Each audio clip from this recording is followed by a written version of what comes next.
Right now at 10, Dane County's budget facing a deficit. We'll hear from the county executive on how this multi-million-dollar gap happened. And warnings are issued after a string of scam DMV texts. What you can do to protect yourself and your loved ones from losing money. Plus, thousands of golf fans heading to the AmFam Championship. We'll see how local shops are preparing for a boom in business this weekend at a new venue. That's all coming up on News 3 Now at 10. Well, thanks for joining us tonight. I'm Eric Franke. Sarah is on assignment. We'll see her in a story a little bit later. But Dane is, of course, the fastest growing county in Wisconsin. But the money needed to run Dane County isn't quite there. The county is facing a $31 million deficit for 2026. Our Ellie LaLiberte speaks one-on-one with the county executive tonight about what might have caused that gap. A structural deficit of $31 million is the reason 911 operators like Hannah are here. Yesterday, our director had a conversation with supervisors saying that their jobs are not safe, and I'm concerned about that. Wednesday night, County Executive Melissa Agard held a listening session to hear public comment on the deficit. It has been well over a decade, probably a decade and a half, since Dane County has faced a structural deficit of this level. The county is partly blaming the deficit on rising operational costs, a lack of funding from the state, inflation, and federal funding uncertainty. But I asked Agard if that's all that's causing the deficit or if there was anything the county could have done to avoid it. I wasn't here as the county executive to navigate my way through previous budgets. What I do know as the current county executive is that my community holds me to a high standard, and it is my job to be fiscally responsible with the tax dollars that are entrusted to us. I also asked if there were any one-time federal COVID relief funds used that have now run their course. Agard again saying she's new to the role. I mean, I have an idea of what was done, but you can also... Agard says top priorities are public health, human services, emergency response, and environmental stability. To uphold those priorities, the county is asking departments to prepare a budget with a 4% reduction, which could help cut the deficit in half. But for Hannah, the concern is that the 4% cut could cut staff. It's a stressful position, mainly because of the work that we do. But I think that if there was more efforts into retention, we wouldn't be having to spend so much money on the turnover of the communicators on the floor. Agard says she's working to prevent staffing cuts. We have a long road ahead of us, but knows there will be other challenges. Reporting in Madison, Ellie LaLiberte, News 3 Now. Ellie, thank you. Now, this is the beginning of the budget process. The county executive's proposal is due in October. The final budget won't be adopted until the end of November. And state budget talks between the governor and Assembly Republicans have now come to a standstill. Speaker Robin Vos says meetings both last night and this morning show both sides are far apart. The Joint Committee on Finance will now craft a state budget without input from the governor. State Democrats say the decision to move away from bipartisan negotiations will create more uncertainty. A hazy one out there today with the air quality alerts across southern Wisconsin. Alex, when will I see this air clear up a little bit out there? I got good news. It's starting now. We're starting to see some improvement, and I say some. That much more improvement as we go on into Thursday, but we got to get through at least noon, probably throughout the afternoon hours for most of that wildfire smoke to scoot on out of here. Right now, as we look at our wildfire smoke model, right now as of midnight, wherever you see the yellows and oranges, that's where we have more smoke in the atmosphere. The more orange or red or even purple, the more concentration of smoke you have. So this has been an improvement because for the past couple days, we have been well in the reds, meaning lots of smoke, lots of PM 2.5 in the atmosphere. But as we put this into motion, as we go into the daytime tomorrow, notice we see the yellows start to fade. We see more blues. It's not completely gone, but we have mostly blues and mostly greens. That means less smoke in the atmosphere as we go into Thursday and into Friday. So we've made it through this plume of smoke. And as I mentioned, we're starting to make some improvement. Right now, our air quality is in the moderate category right now. We were in that unhealthy category. Although that said, just all it takes is a bit of that smoke in the upper atmosphere to come on down and increase that PM 2.5 concentration again through at least noon tomorrow. Those folks that are susceptible, why don't you take that very seriously and stay indoors and turn the AC on through at least Thursday, and then we'll have that improvement.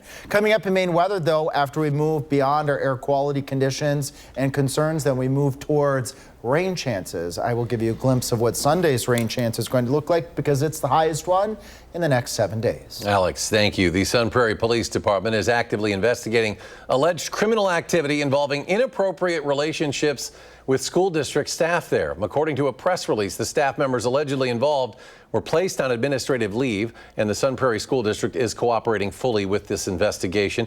Now, due to the active and sensitive nature of this case, limited information has been released. So far, no arrests have been made. Madison Police and the Department of Motor Vehicles are sending out warnings about recent scam texts going around. Those texts are coming from an unknown sender posing as the DMV, saying that records show you have an outstanding debt. MPD Officer Anthony Vogel says an urgent ask for money like this is always a red flag. Red flags that I noticed in that one immediately is the quick demand for money, so saying that your registration is set to expire within a couple days. That's probably the biggest one. When I copied and pasted the contents of the message just into Google and searched it, the first thing that came up was like several articles saying that this was a scam.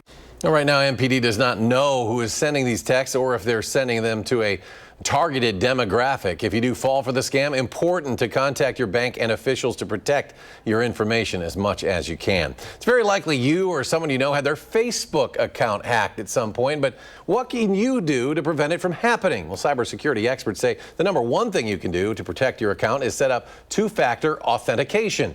That adds another verification step to the login process. At least 40 attorneys general have demanded Meta take immediate action on what they say is a dramatic spike in hacked accounts. Meta says it invests heavily in its review teams and has specialized detection tools to identify compromised accounts. President Trump's budget bill continues to face resistance from within the United States Senate. This comes as the president passed along a message from Russian President Vladimir Putin. Erica Brown has more. Elon Musk on Wednesday ramped up his attacks against President Trump's massive spending bill, urging lawmakers to kill the bill. In a series of social media posts, Musk urged people to call your congressman and said a new spending bill should be drafted that doesn't massively grow the deficit. Speaker of the House Mike Johnson slammed Musk's criticism. Policy differences are not personal.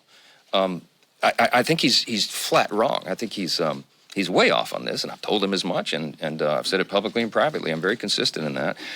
President Trump has made it clear he wants his budget bill passed by the 4th of July, but the package is facing resistance from a number of Republican senators. We've got to sharpen the pencil, and we go to the White House today. Well, I'm sure we'll have a discussion about ways we have to do it, but the House had a good start, but we're not done yet. The Congressional Budget Office released a new estimate Wednesday, projecting the bill would add $2.4 trillion to the deficit over the next 10 years. It also says cuts to Medicaid and the Affordable Care Act would result in nearly 11 million people losing health insurance over the next decade. There's a cold, harsh reality that this bill is just tax breaks for the ultra-wealthy, paid for by gutting health care for up to 16 million Americans. President Trump also spoke with Russian President Vladimir Putin Wednesday in a call lasting for more than an hour as his administration pushes for a peace deal to end the war in Ukraine. Trump said he had a good conversation with Putin, but not one that would lead to immediate peace. He says Putin stressed that Russia will respond to Ukraine's latest drone attack on Russian airfields. Ukrainian officials say their latest attack resulted in a loss of about a third of Russia's military planes, valued at $7 billion. Erica Brown at CBS News, the White House. As of today, U.S. tariffs on steel and aluminum doubled to 50%. And while it won't hit your wallet immediately, experts say higher prices are inevitable on everything from appliances to canned goods, even cars. The Steel Manufacturers Association praised the move, but some union members say it is a double-edged sword. The thing these steel tariffs do is they help Pittsburgh. Pittsburgh, of course, the Steelers, that's where they make steel. Listen, we're going to make our money, but others are going to lose, and we got to make sure that we balance that. Well, experts also warn there are more jobs at risk than are protected by the tariffs. And we're a month away from the 4th of July. It may cost you more to get your fireworks this year. Consumer fireworks already had a 5% tariff. President Trump's trade war with China pushed it to 20% in March, then as high as 145% in April. Now they've come down to roughly 30%. One local store says they made it through relatively unscathed. We ordered all our products prior to that taking effect, and so it didn't hit our charging amount. And we're hoping once it settles down, we won't have to order again until it all settles down. Now, according to the president of the Wisconsin Fireworks Association, the whole industry is concerned about demand for America's 250th birthday next year. So if you want a big show then, well, you might want to buy now. A CDC official who was on the independent committee weighing changes to the agency's COVID-19 vaccine recommendations resigned on Friday. That was the day the Department of Health and Human Services announced it had removed the CDC recommendation for pregnant women and healthy children to get the vaccine. That decision went against available medical evidence for pregnant women. It also superseded the authority of the Advisory Committee on Immunization Practices. As measles cases continue to rise across the U.S., researchers are using sewage wastewater to track the virus. Cases could potentially be identified days before people show symptoms or go to the doctor. The new program is available for use at dozens of wastewater treatment plants in 40 states. Health experts hope that early detection, along with highly effective vaccines, will help curb the current uptick in cases. Well, the UW School of Medicine and Public Health is launching a new program to boost rural health care. The university says a private donation allowed them to create the Orion Initiative. That program aims to invest in partnerships between the medical community and frontline rural providers. Its main focus will be primary care physician recruitment, pediatric EMS training, and specialty training. We are a rural state, but people living in urban areas have much better access. Those living in rural areas have 263 specialists for every 100,000 residents, while in rural areas there's only 30 specialists for every 100,000 rural residents. Now, the Orion Initiative is providing funding for 4 full tuition scholarships of 4 years to students entering the Wisconsin Academy for Rural Medicine program at the university. Currently, that program accepts 26 students a year. A special event tonight to honor those who stand out in their efforts to support those with disabilities. It was the Ark-Dane County's annual awards night. My co-anchor, Sarah Carlson, had the honor of emceeing the award ceremony tonight. The nonprofit works to make sure all children and adults with developmental disabilities are given the same opportunities as the rest of us. The ARC works to create opportunities that focus on respect, dignity, and inclusion. Nathaniel Lentz lives with a disability himself and works for the ARC. We have an organization, nonprofit, that will tell people stories and give the self-advocates every opportunity to live their life. For more information on the Ark-Dane County, or if you'd like to get involved or donate, you can head to arkdanecounty.org. Still to come at 10, Alex tells us when the haze could go away. And the AmFam Championship is this weekend, how local businesses are preparing for the influx of golf fans in southern Wisconsin.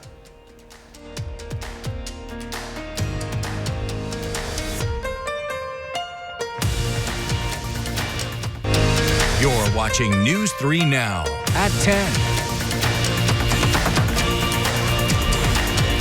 Welcome back. The American Family Insurance Championship will bring top PGA golf champions and Hall of Famers to Madison this weekend. And as our Maddie Heims reports, it could bring much more than that. The AmFam Champ is almost here. We've got players from 15 different countries coming to Madison. We've had fans representing 41 different states. The AmFam Championship is a PGA partnership with Wisconsin's Steve Stricker. It brings dozens of international champions and Golf Hall of Famers to the course. The event has been held at University Ridge Golf Course since its first iteration in 2016. But this year, it'll move across town for the first time to the TPC Wisconsin course. TPC's Executive Vice President Dave Oleschek says they're ready to tee off. We're excited to take it over and hopefully build on the success that has already been here. Thousands will gather here for the tournament this weekend on Madison's north side, but organizers say the event will really get the ball rolling for an economic boost around all of Madison. One of the key aspects to this tournament is economic impact. Tournament director Nate Pokras says the event typically sees around 10,000 spectators for each day of the 3-day championship. We expect even greater crowds this year. A lot of people come from all over the country to visit and be part of this tournament. But it's not just for those 3 days. Post-tournament, everybody gets excited about the venue. Or those 18 holes. And when they book those room nights, they're not just staying in the hotels, but they're eating at the restaurants, they're They're shopping on State Street. They're providing a ton of economic strength for our community. Downtown Madison Inc. President Jason Ilstrup says it's par for the course for events like these to drive an economic boost. A single Badger football game generates about $19 million. Over the CrossFit Games' 6-year run in Madison, the community brought in more than $72 million. And from 2016 to 2024, the AmFam Championship has brought more than $100 million to the local economy. What's also really important, it puts Madison on a national spotlight. We see tons of viewers on ESPN and all these different channels that are paying attention to the golf. Paying attention to the golf and the community around it. Reporting on Madison's North Side, I'm Maddie Heimsch, News 3 Now. It is quite an event. The championship's official opening ceremony is set for Friday morning. And that wildfire smoke was much more visible on the links at TPC Wisconsin today. And so far, those fires have scorched about 75 square miles. And to put that in perspective, that is the equivalent of everything south of Madison all the way to the Illinois state line. But the haze is not dampening the spirits on the greens. Well, it doesn't affect the tee, it affects your lungs. I said not to be outside, but and the weather's great. I don't have any problems. And a reprieve from the smoke could be on the way. Chief Meteorologist Alex Harrington joins us now with how long this will stick around. Alex? Sure is. It's on its way. We're already starting to see some improvement right now, which is certainly good news. When we look at the Future Track wildfire smoke model, what we're seeing here is we're not seeing all those dark reds. We're certainly not seeing any purples. We're seeing more in the yellows and a little bit of orange. What that means is we're starting to see some filtering out, some scouring out of that smoke. And as we put it into motion here together, what you see here on the right is less and less of the yellows and less of the oranges and more of the blues and more of the greens, which means better air quality. So once we get into Thursday afternoon, going on into that important Friday morning, we're seeing improved air quality conditions. But right now, we still have that air quality alert for all of southern Wisconsin, except for the far north areas up towards Juneau and Adams counties. But even just north and west of Madison, it's not perfect. The air quality is not completely recovered just yet. And we're looking still at poor air quality conditions for at least the morning hours of Thursday. And what that means is if you are susceptible, and some folks are and some folks are not, but if you are susceptible to these conditions, it's advisable to stay indoors. If you can, shut the windows, turn the AC on to provide that better filtration. So hopefully the wildfire smoke will move on out of here and stay out of here for at least a period of time. And a lot of that's because we're going to have some changes in the forecast here. Thursday, as skies become cloudy, and we start to see winds coming in from the east and northeast that bring us chances for rain on Friday and Saturday. It's that easterly flow, that east flow coming in that kind of pushes that smoke back off towards the west end. It's going to bring us some rain chances as we have a weather system coming in. The rain chances are not terribly high Friday going on into Saturday. The best chance, as I mentioned in first weather, is going to be on Sunday afternoon, and that's going to be with a cold front that moves through southern Wisconsin. I'm going to give you a first glimpse of that in just a moment, and we'll continue to take the drops. I know folks in Janesville are very happy, especially Jim. Scan the QR code if you want to send us your rain gauge totals from the recent rains that we had. That was a healthy 3 inches of rain, and boy, Janesville, do you need it, because from Platteville to Darlington to Monroe to Janesville to Elkhorn, you've had moderate drought conditions for quite some time. We have not been able to quite put a dent in that, and you've finally receive some of that beneficial rain that you so much deserve.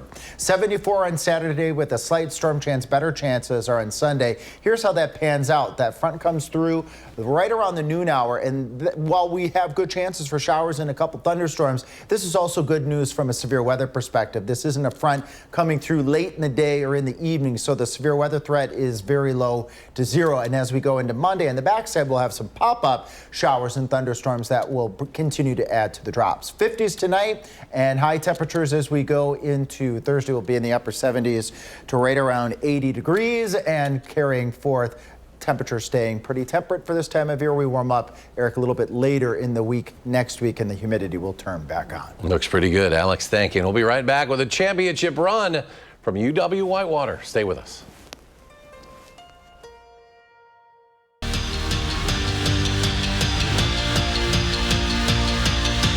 Well, the UW Whitewater baseball team looking to do something they've only done twice in program history: win a national championship.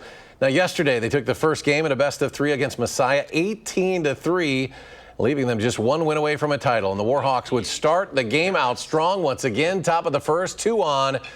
And it's Andy Thies clearing the base paths. A 3-run shot over the right field fence. Warhawks up early, 3-0. And the scoring would continue in the second for Whitewater, adding 2 more runs to make it 5-0. And they were not even close to done. Whitewater overwhelming Messiah's bullpen, scoring 19 unanswered runs by the 6th inning. Meanwhile, Whitewater starting pitcher, he just allowed 1 hit in 5 innings of work. Messiah tried to make a game later, but it wasn't enough. Whitewater would go on to score 21 runs, winning their program's 3rd national championship, their first since 2014. And the Brewers looking to start a new winning streak. They were also in Ohio and looking to avenge last night's loss to the Reds.